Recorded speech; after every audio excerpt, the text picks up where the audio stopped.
اعوذ باللہ من الشیطان الرجیم بسم اللہ الرحمن الرحیم الحمد للہ رب العالمین الرحمن الرحیم مالک یوم الدین۔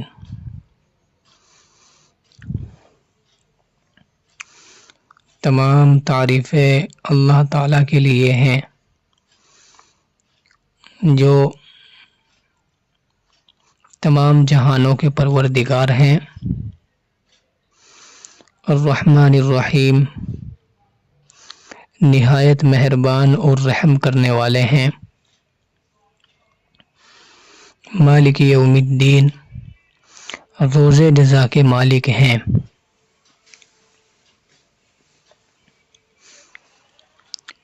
سورہ فاتحہ کے نام اور ان کی وجوہ، کون سا نام کس وجہ سے ہے، اور سورہ فاتحہ کے فضائل، یہ سب چیزیں آپ حضرات کے سامنے آ چکی ہیں۔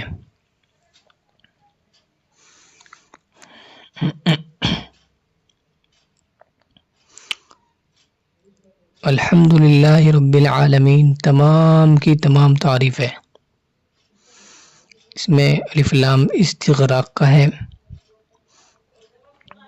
مطلب یہ ہے کہ جتنی بھی تعریف ہو سکتی ہیں ازل سے لے کر ابد تک، ان تمام کی مستحق ذات صرف اور صرف اللہ تعالیٰ کی ذات ہے۔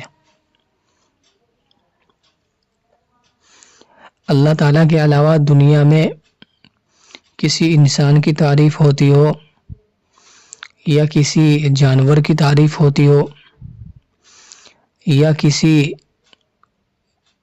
نباتات کی تعریف ہوتی ہو یا اینٹ پتھر کی، مکانات کی، زمین کی تعریف ہوتی ہو، کسی بھی چیز کی تعریف ہوتی ہو، یہ سب مجازی تعریفیں ہیں۔ حقیقت میں یہ سب تعریفیں اللہ تبارک و تعالیٰ ہی کی ہو رہی ہیں۔ کسی انسان کی تعریف ہو رہی ہے اس کی خوبیوں کی وجہ سے، تو انسان میں وہ خوبیاں اللہ تبارک و تعالیٰ نے ہی رکھی ہیں۔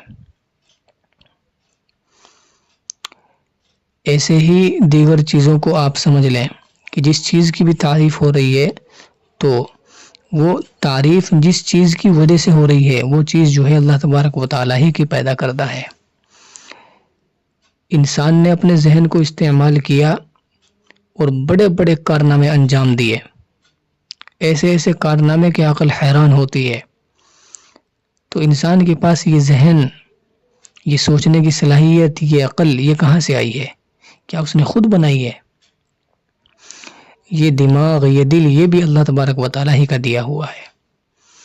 تو حقیقت میں مستحق ذات، تعریف کی مستحق ذات صرف اور صرف اللہ تبارک و تعالیٰ ہی کی ہے۔ اسی کو کہا کہ تمام تعریفیں اللہ تعالیٰ کے لیے ہیں۔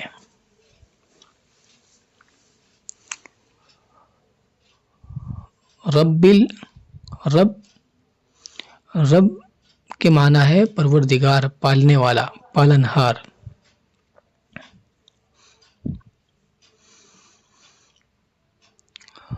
رب اصطلاح میں کہتے ہیں اس ہستی کو جس میں تین باتیں موجود ہوں۔ پہلی بات یہ کہ وہ وجود بخشے، کوئی چیز معدوم ہے، ابھی اس کا وجود نہیں ہے تو اس کو وجود میں لائے، اس کو پیدا کرے۔ تو تمام کی تمام کائنات اللہ تبارک و تعالیٰ نے ہی پیدا کی ہے، تو یہ بھی صرف اور صرف اللہ تعالیٰ ہی کے اندر ہے۔ دوسری بات، اس چیز کو پیدا کرنے کے بعد اس کے باقی رہنے کے انتظامات بھی کرے۔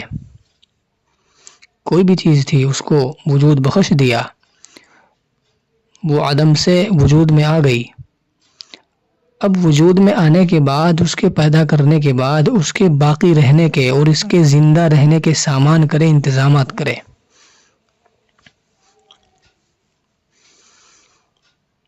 انسان کو اللہ تبارک و تعالیٰ نے پیدا کیا اور پیدا کرنے کے بعد اس کے باقی رہنے کے جو انتظامات کیے، بچہ پیدا ہوتا ہے تو اس کے زندہ رہنے کا اور اس کے کھانے پینے کا انتظام اللہ تبارک و تعالیٰ نے کیا ہے کہ اس کی ماں کی چھاتیوں میں اس کے لیے دودھ کا انتظام کیا ہے۔ دوسرا انتظام بچے کے لیے یہ کیا کہ اللہ تعالیٰ نے اس کو ماں کے پیٹ سے ہی چوسنا اور نگلنا سکھا کر کے بھیجا ہے۔ اگر اس کو چوسنا اور نگلنا نہ سکھائے تو وہ دودھ کیسے پیے گا، کیسے نگلے گا، وہ کون اس کو سکھائے گا اتنی کم عمری میں؟ ابھی تو اس کی پیدائش ہوئی ہے، کیا وہ سیکھے گا؟ تیسرا انتظام اللہ تبارک و تعالیٰ نے بچے کے زندہ رہنے کا یہ کیا کہ اس کو ایک انٹرنیشنل زبان دے کر بھیجا، اور وہ انٹرنیشنل زبان ہے رونا۔ کوئی بھی بچہ ہو، کسی بھی ملک کا ہو، کسی بھی زبان کا بولنے والا ہو، سب کے سب ایک طرح روتے ہیں۔ اب سردی لگے، گرمی لگے، بھوک لگے، پیاس لگے، کوئی تکلیف ہو، کچھ بھی ہو تو بچہ روتا ہے، اور ماں سمجھ جاتی ہے کہ اب اس چیز کی ضرورت ہے، اب یہ ہو رہا ہے اور اب یہ ہو رہا ہے۔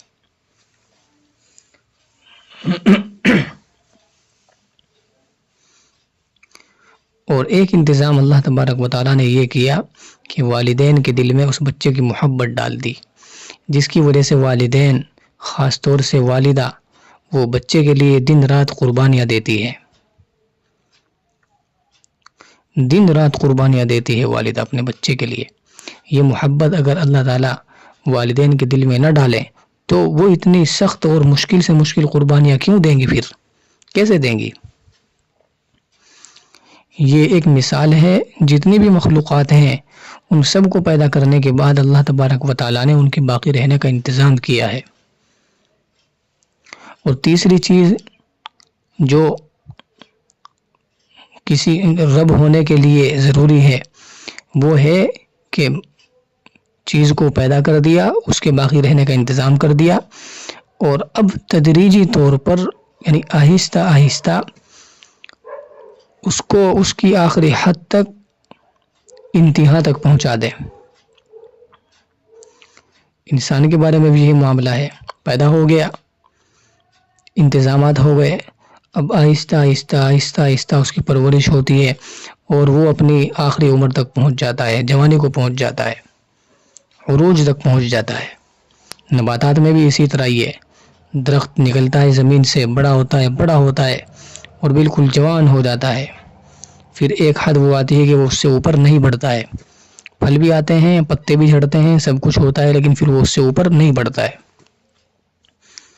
اسی طرح تمام چیزوں میں یہی حال ہے۔ تو رب کہتے ہیں اس ذات کو جس میں تین چیزیں ہوں: کسی چیز کو وجود بخشنا، وجود بخشنے کے بعد اس کے باقی رہنے کے انتظامات کرنا، اور تیسری چیز تدریجی طور پر اسے اس کے عروج تک اور آخری حد تک، انتہائی درجے تک پہنچا دینا۔ اور یہ تینوں چیزیں حق تعالیٰ کے اندر موجود ہیں۔ العالمین، تمام جہانوں کا۔ مفسرین حضرات لکھتے ہیں کہ ہر مخلوق ایک عالم ہے، تو اس لیے جمع کا صیغہ لے کے آئے۔ دنیا میں بے شمار مخلوقات ہیں، تو ہر مخلوق ایک عالم ہے، تو تمام کے تمام عالموں کا، ہر چیز کا جو ہے وہ پالنے والا ہے، پالنہار ہے۔ الرحمن الرحیم، بے حد مہربان اور رحم کرنے والا ہے۔ یہ دونوں اللہ تبارک و تعالیٰ کے صفاتی نام ہیں۔ اللہ تعالیٰ کے 99 نام ہیں، ان میں سے ایک الرحمن ہے اور ایک الرحیم ہے۔ یہ جو اللہ تبارک و تعالیٰ کے نام ہیں، صفاتی نام ہیں، صفات ہیں، یہ دو طرح کی ہوتی ہیں۔ ایک تو وہ جو صرف اور صرف اللہ تبارک و تعالیٰ ہی کے ساتھ خاص ہیں، وہ کسی اور میں ہو ہی نہیں سکتی۔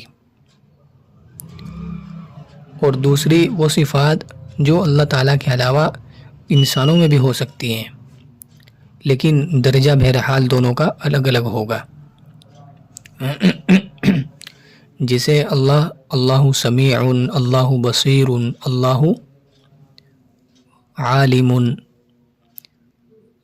تو یہ صفات اس طرح کی ایسی ہیں کہ یہ اللہ تبارک و تعالیٰ میں بھی پائی جاتی ہیں اور یہ انسان میں بھی ہو سکتی ہیں، لیکن درجہ دونوں کا الگ الگ ہے۔ اللہ تعالیٰ بصیر ہے، دیکھنے والے ہیں، اور انسان یہ بھی دیکھنے والا ہوتا ہے، لیکن دونوں کے دیکھنے میں بڑا فرق ہے۔ اللہ سمیع، اللہ بہت سننے والے ہیں، اور انسان وہ بھی سننے والا ہوتا ہے، مگر دونوں کے سننے میں زمین آسمان کا فرق ہے، بڑا فرق ہے۔ پھر جو صفات انسانوں میں ہو سکتی ہے وہ بھی دو طرح کی ہیں، ایک تو وہ جو وہابی ہیں اور ایک وہ جو کسبی ہیں۔ وہابی یعنی اس میں انسان کی محنت کو اور اس کی کوشش کو کوئی دخل نہیں، وہ پیدائشی طور پر من جانب اللہ انسان کو عطا ہوتی ہے۔ جیسے یہی چیزیں، یہی صفات جو بھی بیان ہوئی، دیکھنا، سننا، بولنا اور طاقت و قوت رکھنا، اور ایک ہے وہابی، ایک ہے کسبی، جو انسان میں پیدائشی طور پر تو نہیں ہوتی، لیکن اگر وہ محنت کرے، کچھ کوشش کرے اور اپنے نفس کو مشقت میں ڈالے، مجاہدہ اختیار کرے، اللہ والوں کی صحبت میں رہے، تو اس کے اندر بھی وہ صفات آ سکتی ہیں۔ جیسے اللہ تبارک و تعالیٰ کی ایک صفت ہے انصاف کرنے والا، العدل، تو یہ صفت ایسی ہے کہ اگر انسان کوشش کرے تو اس کے اندر بھی یہ خوبی آ سکتی ہے، وہ بھی انصاف پسند ہو سکتا ہے، وہ بھی اپنے اور لوگوں کے معاملے میں انصاف کرنے والا بن سکتا ہے۔ اللہ تبارک و تعالیٰ کی ایک صفت ہے العفو، معاف کرنے والا۔ انسان کوشش کرے، اپنے دل پر پتھر رکھے، نفس کو کچلے، تو اس کے اندر بھی یہ خوبی آ سکتی ہے، وہ بھی معاف کرنے والا بن سکتا ہے۔ اگرچہ فرق دونوں میں بہت زیادہ رہے گا، انسان کے معاف کرنے میں، اللہ کے معاف کرنے میں، انسان کے انصاف کرنے میں، اللہ کے انصاف کرنے میں فرق بہرحال رہے گا۔ وہ جو حدیث شریف ہے، نبی اکرم صلی اللہ علیہ وسلم فرماتے ہیں کہ اللہ تبارک و تعالیٰ کے 99 نام ہے، من احصاها دخل الجنہ، جو ان کا احاطہ کر لے وہ جنت میں داخل ہوگا۔ احاطہ کرنے میں 3 چیزیں داخل ہیں۔ پہلی چیز ان کو یاد کرے، دوسری چیز ان کو سمجھے، اور تیسری چیز جو صفت انسان کے اندر ہو سکتی ہیں جو اللہ تبارک و تعالیٰ ہی کے ساتھ خاص نہیں ہے، تو ان کو کوشش کر کے، مجاہدے کر کے ان کے اوپر عمل کرے، ان کو اپنے اندر لے کے آئے، ان کو اپنائے، یہ احاطہ کرنے میں داخل ہے۔ من احصاها دخل الجنہ، جو ان 99 ناموں کے بارے میں یہ 3 کام کر لے، یہ 3 عمل کر لے، تو وہ جنت میں داخل ہوگا۔ اب سمجھیے، الرحمن یہ عام ہے اور الرحیم یہ خاص ہے۔ الفاظ کی زیادتی معنی کی زیادتی پر دلالت کرتی ہے۔ رحمان کے اندر حروف زیادہ ہیں اور رحیم میں کم ہیں، تو رحمان کے معنی بہت رحم کرنے والا۔ تو رحمان کا تعلق دنیا کے ساتھ ہے۔ دنیا میں اللہ تبارک و تعالی ہر کسی کے لیے رحمان ہے، ہر کسی پہ مہربان ہے، جو ان کو مانے ان پر بھی مہربان ہے، جو ان کو نہ مانے ان پر بھی مہربان ہے۔ جو آدمی روزانہ اللہ تبارک و تعالیٰ کو سجدہ کرتا ہے، موحد ہے، مومن ہے، مسلم ہے، اللہ تبارک و تعالیٰ اس کو بھی روزی دے رہے ہیں، سورج کی روشنی اس کے لیے بھی ہو رہی ہے، چاند سے وہ بھی فائدہ اٹھا رہا ہے، ہوا سے وہ بھی فائدہ اٹھا رہا ہے، اور جو شخص اللہ تبارک و تعالیٰ کو سجدہ نہیں کرتا ہے، کافر ہے، منکر خدا ہے، نہیں مانتا ہے، بتوں کو پوجتا ہے یا کسی اور چیز کو پوجتا ہے خدا کو چھوڑ کر، اللہ تبارک و تعالیٰ اس کے اوپر بھی دنیا میں مہربان ہے، اس کو بھی کھلا رہے ہیں، پلا رہے ہیں، آرام سے سلا رہے ہیں، سورج اس کے لیے بھی کام کر رہا ہے، چاند اس کے لیے بھی کام کر رہا ہے، وہ بھی ان تمام نعمتوں سے اللہ تبارک و تعالیٰ کی فائدہ اٹھا رہا ہے۔ تو دنیا میں اللہ تبارک و تعالیٰ ہر کسی کے لیے مہربان ہے، لیکن الرحیم اس کا تعلق مرنے کے بعد شروع ہونے والی زندگی سے ہے، یہ خاص ہے۔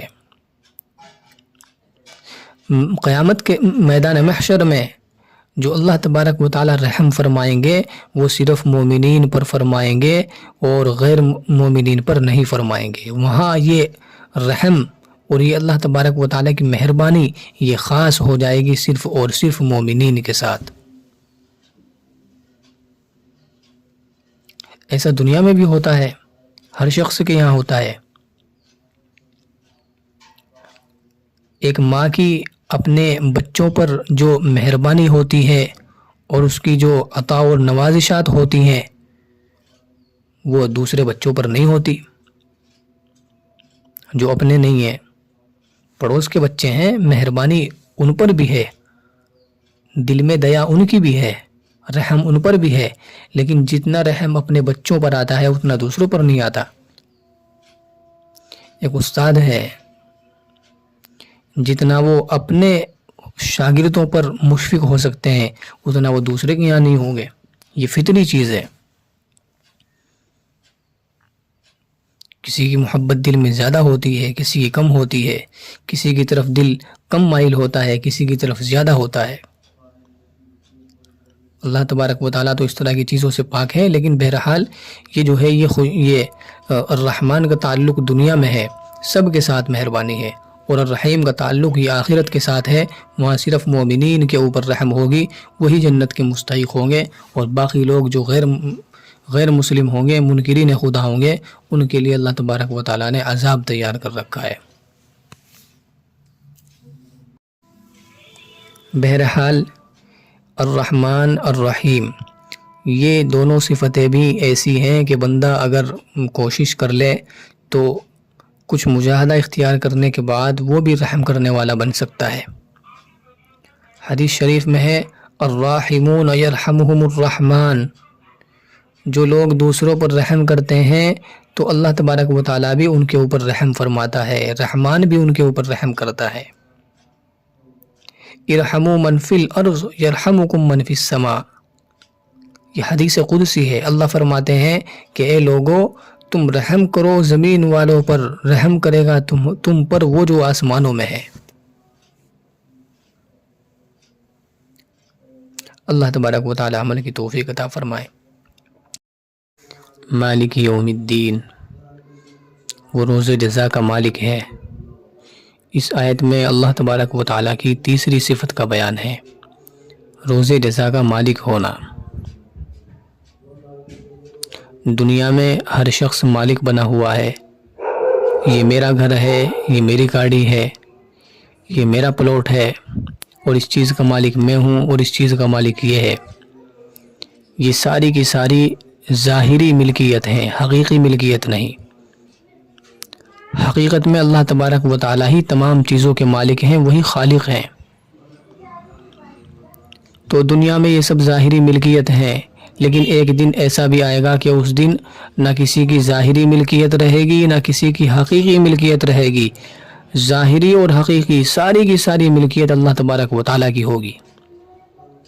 اللہ پوچھیں گے لمن الملک اليوم، ایک سناٹے کا عالم چھایا ہوا ہوگا، لوگ ڈرے ہوئے ہوں گے، گھبرائے ہوئے ہوں گے کہ نہ جانے یہ کیسا دن ہے اور آج اس میں کیا کچھ ہونے والا ہے، نہ معلوم ہمارے لیے دوزخ کا فیصلہ ہو یا جنت کا فیصلہ ہو۔ ہم نے تو کرتوت ہی ایسی کر رکھی ہے دنیا میں، ہم نے بڑا لوگوں کو ستایا، ہم نے بہت نمازیں چھوڑی، ہم نے اللہ کو بہت ناراض کیا، نبی صلی اللہ علیہ وسلم کی سنتوں کی، آپ کے مبارک طریقے کی ہم نے کوئی پرواہ نہیں کی۔ نہ ہمیں داڑھی کی فکر تھی، نہ ہمیں اپنے بالوں کی فکر تھی، نہ ہمیں اپنے زبان کی پرواہ تھی کہ ہم کیا بول رہے ہیں، کتنا جھوٹ ہے کتنا سچ ہے۔ نہ ہم نے اپنے ہاتھ کو قابو میں رکھا کہ کہاں یہ ظلم کر رہا ہے اور کہاں یہ انصاف کر رہا ہے، نہ ہم نے اپنے پیٹ کو بچایا کہ اس میں حرام کا لقمہ جا رہا ہے یا حلال کا لقمہ جا رہا ہے۔ اپنی پسند کی زندگی ہم نے گزاری ہے۔ آج بہت گھبرائے ہوئے ہوں گے، خوف و ہراس، دہشت، وحشت ان کے اوپر چھا رہی ہوگی۔ اللہ فرمائیں گے لمن الملک اليوم، بتاؤ آج کس کی بادشاہت ہے؟ بڑے دنیا میں بادشاہ بنے پھرتے تھے، مالک بنے پھرتے تھے، چودھری بنے پھرتے تھے، بہت اکڑ کے چلا کرتے تھے کہ ہمارے جیسا کوئی نہیں ہے، تو کیا ہمارے سے ٹکر لے گا، ہم تیرے گھر کے برتن تک خرید لیں۔ لمن الملک اليوم، بتاؤ آج کون بادشاہ ہے؟ کسی کی طرف سے کوئی جواب نہیں آیا۔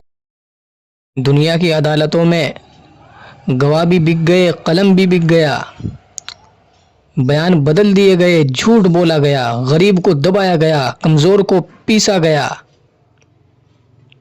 اللہ تبارک و تعالیٰ کی عدالت قائم ہوگی تو نہ گواہ خریدے جائیں گے اور نہ ہی قلم خریدا جا سکتا ہے، نہ رشوت کام آئے گی، نہ وہاں بیان بدل سکتا ہے، نہ جھوٹ چلے گا، نہ دنیا کی طرح چال بازیاں، مکاریاں اور دسیسہ کاریاں کام آئیں گی۔ ساری چالاکیاں رکھی رہ جائیں گی ایک طرف۔ اللہ تبارک و تعالیٰ کے فیصلے ہوں گے حق پر مبنی فیصلے، انصاف پر مبنی فیصلے۔ وہاں معلوم ہوگا کہ اصل مجرم کون تھا۔ یہ روز جزا ہے، یہ بدلے کا دن ہے، یہ حساب و کتاب کا دن ہے۔ مالک یوم الدین، ایک ہوتا ہے مالک، ایک ہوتا ہے قاضی۔ دنیا کی عدالتیں ہیں، ان میں جو جج بیٹھتے ہیں تو وہ اپنے ملک کے قانون کے مطابق فیصلہ کرنے کے پابند ہوتے ہیں۔ آئین سے باہر جا کر کے فیصلہ کریں گے تو قبول نہیں ہے، ان کو اپنے ملک کے آئین کی، دستور کی پابندی کرنی لازمی ہوتی ہے۔ تو وہ مالک نہیں ہوتے، وہ صرف جج ہوتے ہیں، وہ صرف قاضی ہوتے ہیں۔ مالک یوم الدین، اللہ تبارک و تعالی روز جزا کے مالک ہیں، صرف قاضی نہیں بلکہ مالک بھی ہیں۔ فعال لما یرید، وہ جو چاہے کریں۔ لا یسأل عما یفعل، جو فیصلہ وہ کر دیں گے، کوئی انگلی اٹھانے والا نہیں ہوگا، کوئی دوبارہ اپلیکیشن نہیں دے سکتا کہ اس فیصلے پر نظر ثانی کی جائے۔ اور ایسا بھی نہیں ہے کہ اللہ تبارک و تعالی ان اختیارات کو نعوذ باللہ ثم نعوذ باللہ غلط استعمال کریں اور کسی ناحق کسی کے اوپر ظلم کر دیں، جو سزا کا مستحق تھا اس کو چھوڑ دیں، اور جو بالکل صاف ستھرا تھا، مجرم نہیں تھا، اس کو نعوذ باللہ دوزخ میں ڈال دیں۔ نہیں، ان اللہ لا یظلم مثقال ذرہ، ذرہ برابر بھی اللہ تبارک و تعالی ظلم نہیں کریں گے۔ مالک یوم الدین، وہ روز جزا کا مالک ہے۔ ایاک نعبد و ایاک نستعین، جب اللہ تبارک و تعالی اتنے بڑے ہیں، تمام تعریفوں کے مستحق ہیں، رحمان ہے، رحیم ہے، روز جزا کے بھی مالک ہیں، وہی معبود برحق ہیں، تو آگے بندہ کہتا ہے اے اللہ ہم تیری ہی عبادت کرتے ہیں، اور اے اللہ ہم تجھی سے مدد مانگتے ہیں۔ اب اس آیت شریفہ کو سامنے رکھ کر ذرا غور کریں وہ حضرات جو غیر اللہ کی پوجا کرتے ہیں، مزاروں کے سامنے سجدے کرتے ہیں اور مزاروں سے، غیر اللہ سے مدد مانگتے ہیں، دعا مانگتے ہیں۔ یہ آیت اس طرح کی تمام خرافات اور بدعات کی کھلم کھلا نفی کرتی ہے، منع کرتی ہے ان کو۔